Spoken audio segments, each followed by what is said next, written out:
श्री गोपाळ कृष्ण भगवान की जय। लीळा नंबर 216।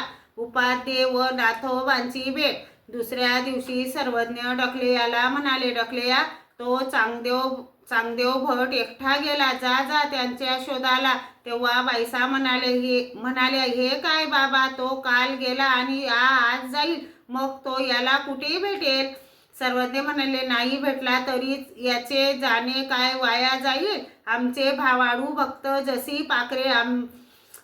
पाखरे आपल्या घराकडे वेगाने जात असतात, तसे ते आमचा शोध घेत येत आहेत।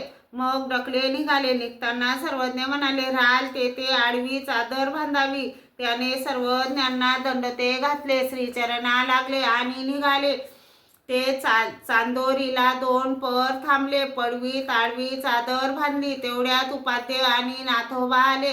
त्यांनी चादर पाहिली आणि म्हणाले, काय हो, चादर तर सर्वज्ञांची, असे म्हणून समोर आले। तेव्हा डकले दिसले आणि उपाध्याने विचारले, हे काय डकलेया, सर्वज्ञ कुठे आहेत? त्याने सांगितले, चला, तुम्हाला सर्वज्ञांनी बोलवायला पाठविले आहे। डकले, उपाध्ये, नाथोबा असे सर्वज्ञांजवळ आले। सर्वज्ञांना दंडते घातले, श्रीचरणा लागले आणि बसले। मागचा सर्व वृत्तांत सर्वज्ञांपुढे सांगू लागले। जी आम्ही श्रीनगरला आलो, बील मठाला आलो, तेव्हा तेथे एक संन्यासी होता।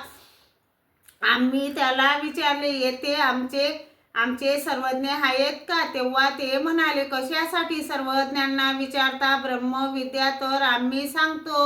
आम्ही म्हणालो, आम्ही काय तुम्हाला ब्रह्मविद्या विचारत आहोत?